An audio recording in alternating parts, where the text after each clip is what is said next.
नमस्कार मित्रों, आपका स्वागत है आपके YouTube channel commerce class hashtag with Vijay sir में। देखिए, हमने अभी तक लास्ट अपना जो वीडियो डिस्कस किया था उसमें हमारा चैप्टर चल रहा था स्टैटिक्स का कलेक्शन ऑफ डेटा, जिसके हम 4 वीडियो ऑलरेडी अपलोड कर चुके हैं। आज हम 5वां वीडियो लेके आए हैं। इस 5वें वीडियो में आज हम कलेक्शन ऑफ डेटा का जहाँ तक है पूरा कंप्लीट करने की कोशिश करेंगे, और ये पूरा जहाँ तक मैं मानता हूँ इस चैप्टर के अंदर हम पूरा चैप्टर को कवर कर लेंगे। तो आज जो हमारा टॉपिक है वो टॉपिक है हमारे पास, लास्ट जो टॉपिक था हमारे पास सैम्पलिंग का था। सैम्पलिंग में हमने रैंडम सैम्पलिंग को देखा था। आज हम देखेंगे नॉन रैंडम सैम्पलिंग। चलिए आइए स्टार्ट करते हैं अपना chapter non random sampling topic से स्टार्ट करते हुए।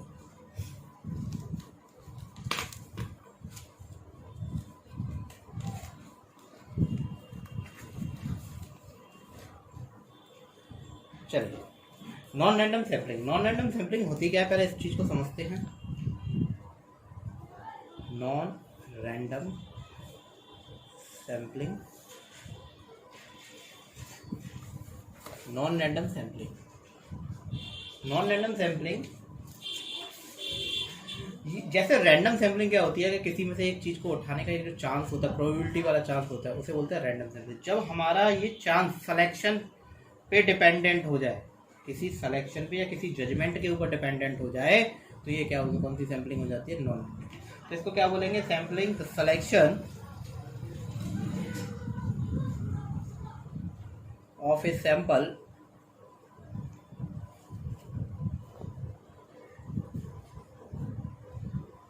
Depend on the judgement of the investigator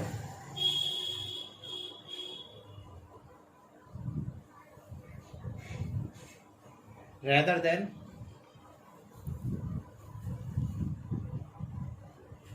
on chance।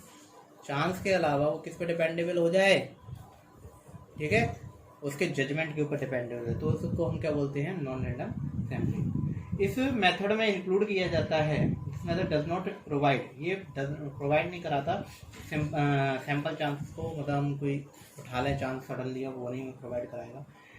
If the investigation is unbiased and intelligent, selected may be more representative rather than, ज़्यादा से ज़्यादा अच्छा हो सकता है अगर सिलेक्शन सही किया है, जजमेंट अगर वो व्यक्ति वाइज नहीं है, पक्षपाती नहीं है, ठीक है। अगर पक्षपाती हुआ तो सब चीज़ खराब हो जाएगी। इसके बाद में जैसे इसके मेन मेथड होते हैं वो 3 होते हैं। मेन मेथड कौन से हैं इसके? पहला मेन मेथड है हमारे पास जजमेंट मेथड, सेकंड मेथड है हमारे पास कोटा सैम्पलिंग,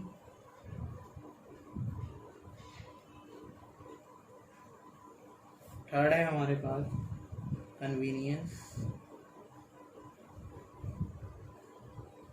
सैम्पलिंग। चलिए स्टार्ट करते हैं हम अपना पहला मेथड को लेके, जजमेंट सैम्पलिंग। क्या होती है judgement sampling? Judgement sampling, judgement sampling क्या होती है, इसमें सैम्पलिंग के अंदर चॉइस द सैंपल, समझिए पहले, choice the sample depend exclusively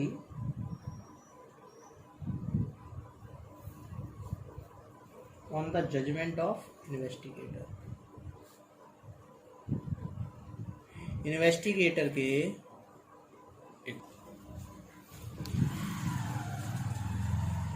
investigator, ठीक है। तो इसमें क्या होता है कि यह चॉइस जो सैंपल है वो डिपेंड होता है उसके जजमेंट के ऊपर, जो जजमेंट दिया है उसने किस तरीके से जजमेंट दिया, जो सिलेक्शन किया गया है वो बेस्ड ऑन आइडियाज होती है। सिलेक्शन किस पे होगा इसका, selection on the based on idea, उसके खुद के आइडियाज पे बेस्ड होगा, ठीक है। Investigation about the sample unit, chance of inclusion some items of sample is very high, other is very low. कभी जभी क्या होता है इंक्लूजन में, चांस जो होता है, chance of sample, chance of inclusion of some sample, some items is very high. कुछ आइटम्स का तो बहुत ज़्यादा होता है और कुछ का क्या होता है, and some other that other is very low. कुछ का बहुत ज़्यादा कम होगा, कुछ का बहुत ज़्यादा हाई। इसका एक बढ़िया एग्जाम्पल है, फॉर एग्जाम्पल तौर पे अगर हमने ओपिनियन पोल सबसे बढ़िया एग्जाम्पल है इसका। ठीक है, आइए इसके मेरिट और डिमेरिट को जानते हैं। मेरिट्स क्या हैं इसके? मेरिट है हमारे पास सिंपल एंड इजी, बहुत इजी और सिंपल होता है। ठीक है, इसको आराम से, इसके लिए कोई प्रोसीजर की ज़रूरत पड़ती नहीं है। सेकंड आता है प्रॉपर रिप्रेजेंटेशन, इसमें जो रिप्रेजेंटेशन होता है बिल्कुल प्रॉपरली होता है। थर्ड है हमारे पास इसमें avoid irrelevant item, irrelevant items को क्या अवॉइड करता है ये।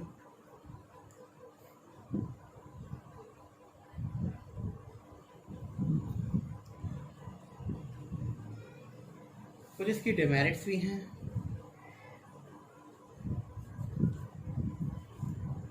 फर्स्ट है पर्सनल प्रेजुडिस।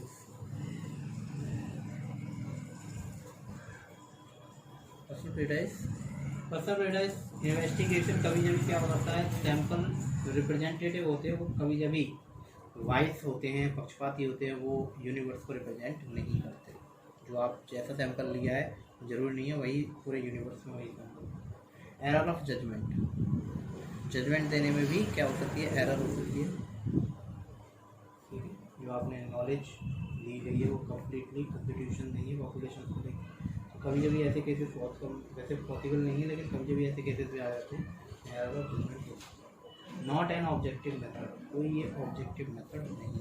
थर्ड क्या है, नॉट एन ऑब्जेक्टिव मेथड, ये कोई ऑब्जेक्टिव मेथड नहीं है, कोई इसका उद्देश्य नहीं है, सिंपल सी। इसमें स्टैटिकल एरर की चांसेस रहती है।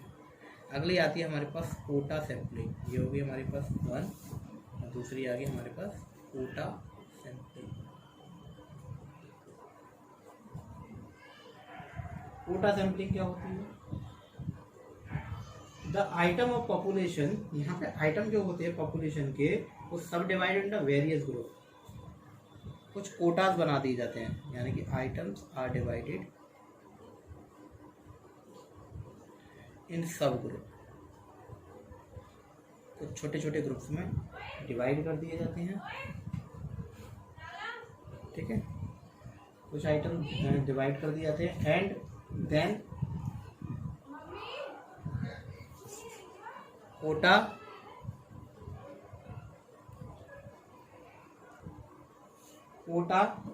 the number of items to be selected from each group, एक ग्रुप में से इसको सेलेक्ट किया जाए। ठीक है, जो कि फिक्स होगा।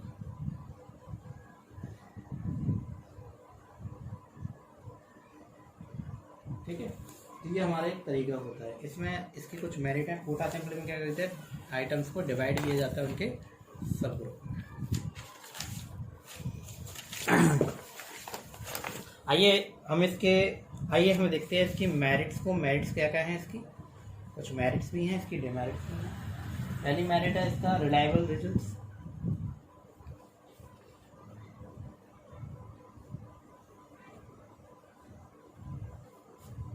रिजल्ट जो होता है, जो हमारे स्किल और एक्सपीरियंस के ऊपर होता है। ठीक है, जो इन्वेस्टिगेटर होता है वो हमारा स्किल और एक्सपीरियंस होता है, और उसके जो रिजल्ट होते हैं वो बहुत ज़्यादा रिलायबल होते हैं। ठीक है, सही होते हैं। इकोनॉमिकल, बहुत ज़्यादा कम खर्चीला होता है। ठीक है, डिमेरिट भी हैं इसकी, इसके 2 ही मेरिट हैं।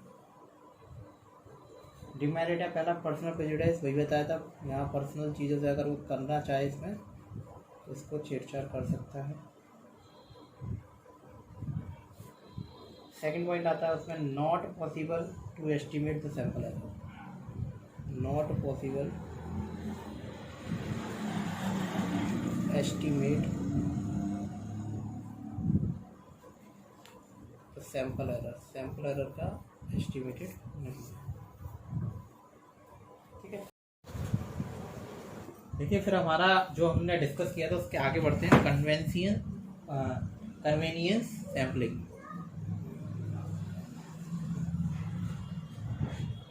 कन्वेनियंस सैम्पलिंग क्या होती है? इसमें जो सिलेक्टेड करते हैं इन्वेस्टिगेटर द्वारा जो सिलेक्टेड किया जाता है डेटा, स्पेशल अटेंशन फॉर इस कन्वीनियंस, उसके किसी चीज पर स्पेशल अटेंशन दिया जाता है। क्या दिया जाता है? Special attention. ठीक है, special attention to his convenience. अपने कन्वीनियंस पे क्या देते हैं? जो भी डेटा उसने लिया है उस पर क्या देते हैं? स्पेशल अटेंशन देगा उसको। स्पेशल अटेंशन का मतलब है, जैसे मान के चलिए कि आपको एवरेज हाइट निकालनी है हर इंडियंस की, तो investigation belonging to Delhi convention sample from Delhi state only estimate the average height of India. This method is called इस मेथड को चंक मेथड के नाम से भी जानते हैं। कौन सी मेथड के नाम से? चंक मेथड के नाम। इसमें वैसे कुछ खास होता नहीं है, जैसे हम पूरे इंडिया के निकालना है, ठीक है, तो हम क्या कर सकते हैं, इंडिया की सपोज एवरेज हाइट निकालनी है, तो हम अगर दिल्ली के बंदों की हाइट नहीं निकालना है, स्पेशल अटेंशन दिल्ली के बंदों पे देना है, तो हम पूरे इंडिया की हाइट को एस्टिमेटेड कर सकते हैं, ये माना जा सकता है। ठीक है, तो चंक मेथड के नाम से भी जानते हैं। मेरिट क्या है इसकी? मेरिट है सबसे पहले इकोनॉमिकल। ये कैसा है? इकोनॉमिकल है, खर्चा नहीं होता ज़्यादा और कम खर्चीला होता है।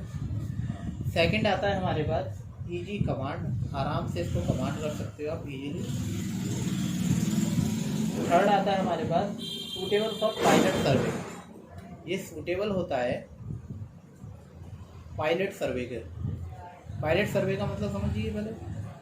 पायलट सर्वे का मतलब है कि जो पायलट स्टडी की जाती है, यानी क्वेश्चन जो भी प्री टेस्टेड है, प्रीलिमिनरी इंफॉर्मेशन जो भी है उसके अकॉर्डिंग ही पहले ही इस तरीके की बना दी जाती है कि पायलट स्कीम के अकॉर्डिंग ये इस तरीके से होगा, इस तरीके से होगा, इसकी पूरी फ्रेमिंग पहले ही कर दी जाएगी, उसके अकॉर्डिंग आंसर्स को फॉलो करें। इसके बाद में आती है हमारे पास डिमेरिट। इसकी कुछ डिमेरिट्स भी होती हैं। पहली डिमेरिट है लैक ऑफ रिप्रेजेंटेशन। इसमें रिप्रेजेंटेशन का कमी होती है। सेकेंड है इसमें पर्सनल प्रेजुडिस। हम सब पर्सनल प्रेजुडिस यानी अपना स्पेशली अपनी तरफ से कुछ भी इसको चेंज अप कर सकते हैं। थर्ड है इसके अकॉर्डिंग अनसेटिस्फैक्ट्री रिजल्ट। सेटिस्फैक्ट्री जरूरी नहीं है कि रिजल्ट जो आए हैं वो हमारे सेटिस्फैक्ट्री हैं। सेटिस्फैक्ट्री रिजल्ट भी आ सकते हैं कि अनसेटिस्फैक्ट्री रिजल्ट, यानी कि रिजल्ट जो सेटिस्फाइड नहीं। क्योंकि आप दिल्ली के अकॉर्डिंग इंडिया का सर्वे करोगे तो भाई कैसे पॉसिबल है? जरूरी थोड़ी दिल्ली में जो जितनी हाइट है वो जरूरी है इंडिया में उतनी हाइट है, तो इसके अकॉर्डिंग ये नहीं। ठीक है, अब बात आती है हमारी स्टैटिकल एरर। जो हम बात कर रहे थे, स्टैटिकल एरर होते क्या है, पहले हम समझेंगे स्टैटिकल एरर होते क्या है।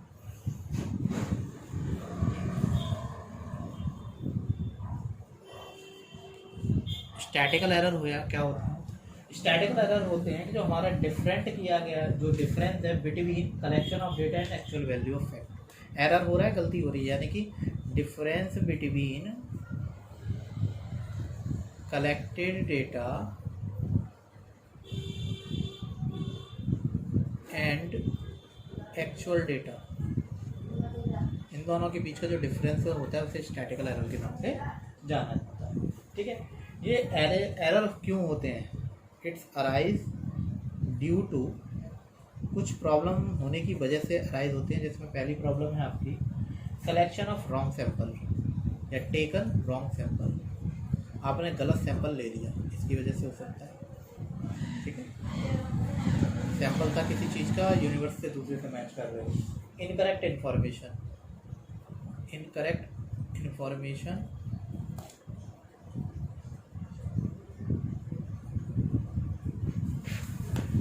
बाई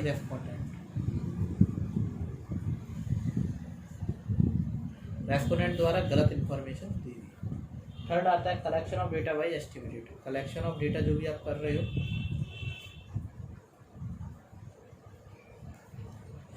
भाई एस्टिमेटेड है, केवल क्या है? एस्टिमेटेड है। एक्चुअलिटी में आप उतना नहीं कर रहे क्योंकि आप सैंपल ले रहे हो, जरूरी नहीं है पूरे में वही एक्यूरेसी हो सकती है, लेकिन इतनी पर्सनल प्रेजुडिस आप उसका अपना personal period personal pay attention होता है, वो उसको अपने अकॉर्डिंग चीज भी कर सकता है।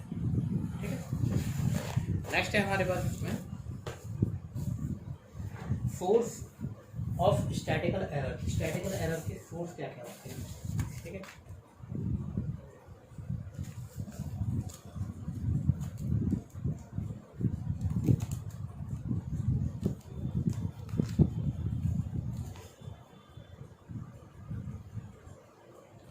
सोर्स ऑफ स्टैटिकल एरर सबसे पहला आता है इसमें error of origin. Source of static error पहला आता है इसमें एरर ऑफ ओरिजिन, ओरिजिन का एरर। ठीक है, एरर ऑफ ओरिजिन में अराइज ड्यू टू फॉलोइंग। जैसे सबसे पहला हमारा आता है कि जैसे हमारे पास प्रॉपर डेफिनेशन नहीं है, not having proper definition, proper definition, या हमारे पास मैटर नहीं है, सब्जेक्ट मैटर,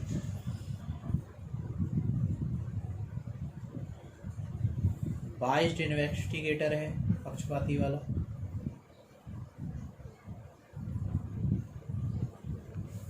ठीक है।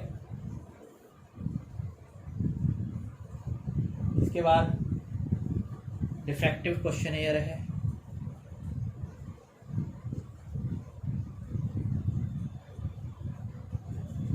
एक्सेट्रा, बहुत सारी चीज़ें। एरर ऑफ मैनिपुलेशन, मैनिपुलेशन में बहुत सारी गलती हो सकती है। एरर ऑफ मैनिपुलेशन में सबसे पहला आता है हमारे पास जो मैनिपुलेशन होता है, जैसे काउंटिंग, मेजरमेंट या डिस्क्रिप्शन करने में गलती हुई है। ठीक है, ये क्या होते हैं? मैनिपुलेशन,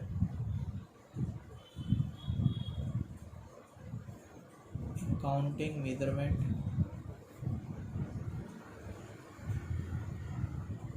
ठीक है, एक्सेट्रा, किसी गलती हुई मैनिपुलेट करने में दिक्कत है।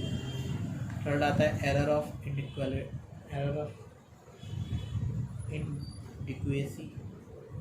एरर ऑफ इंडिकेटिव का मतलब जो यूज की गई है वो unrepresented, incomplete, use of incomplete data, आपके डेटा पूरा कंप्लीट नहीं था जिस डाटा से आपने कंप्लीट किया है। ठीक है, नेक्स्ट आता है हमारे पास types of statical error. Types क्या क्या है इसके? Type of statical error. Type of statical error में सबसे पहला आता है हमारे पास सैम्पलिंग एरर। पहला आता है सैम्पलिंग एरर। सैम्पलिंग एरर में क्या होता है कि आपके सैंपल में मिस्टेक है, यानी कि डिफरेंस बिटवीन सैंपल एस्टिमेटेड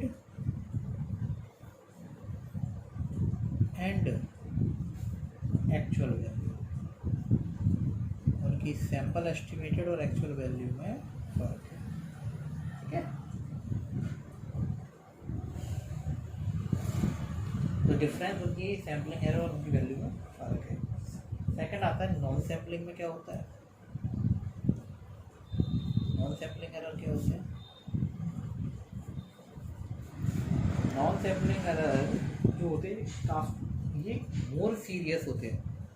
ये एरर क्या होते हैं? These error are more serious than sampling error. Because क्यों होते हैं?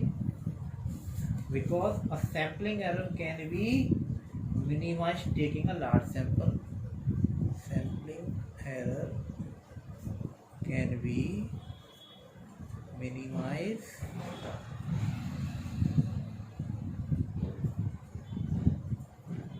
by taking a large sample, but non sampling में क्या होगा? Non sampling error can not be, इनको मिनिमाइज नहीं किया जाए। minimize even by taking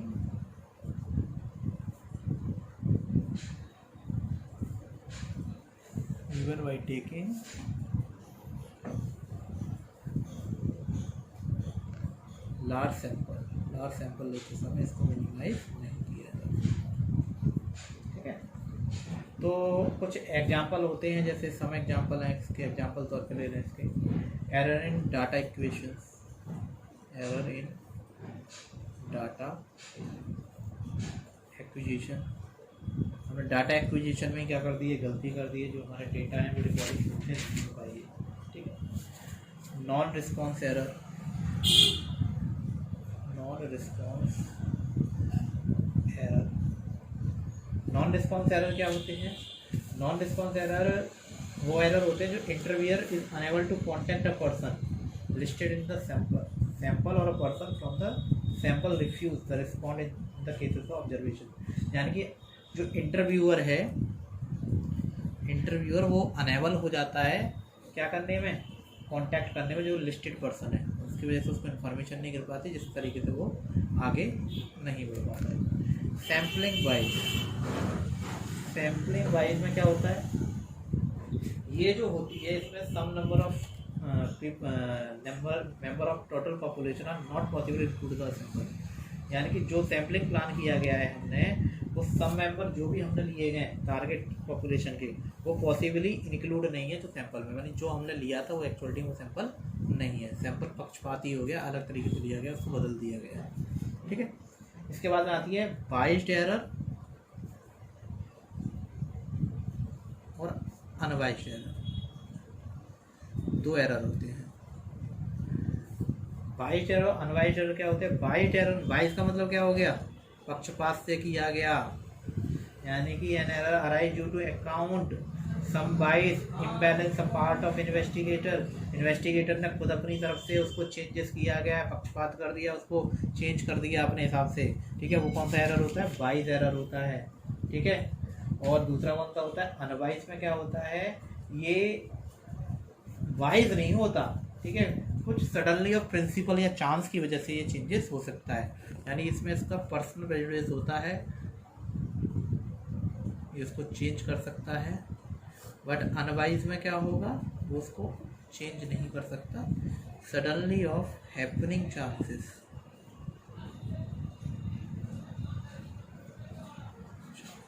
तो चांसेस होने की वजह से वो। ठीक है, मेजर क्या है इसका? पहला आता है absolute,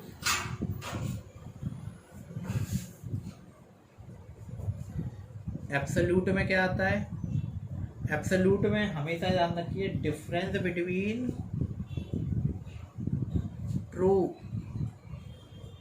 value and estimated value, जो आपने एस्टिमेटेड ली है और ट्रू वैल्यू का डिफरेंस। ठीक है, जो हमने एज्यूम किया था उसके अकॉर्डिंग और जो हमने ट्रू वैल्यू लिया उसका।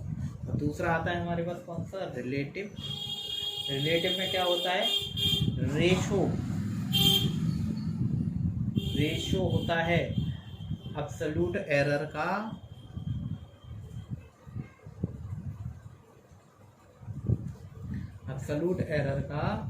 टू द एक्चुअल वैल्यू से, टू द एक्चुअल वैल्यू। अभी ये हमारा कंप्लीट इस तरीके से एरर हो गया। अब जो हमारा लास्ट अगला जो वीडियो होगा वो हमारा चैप्टर को एंडिंग की तरफ होगा। उस वीडियो में हम सेकेंडरी डेटा के सोर्सेस, ठीक है, publish unpublish, census of India, national sample survey organisations के बारे में डिस्कस करके उस चैप्टर को लास्ट वीडियो को अपलोड करेंगे। ये वीडियो को आप देखिए और जो प्रॉब्लम आए कमेंट में डाल दीजिए। Thank you.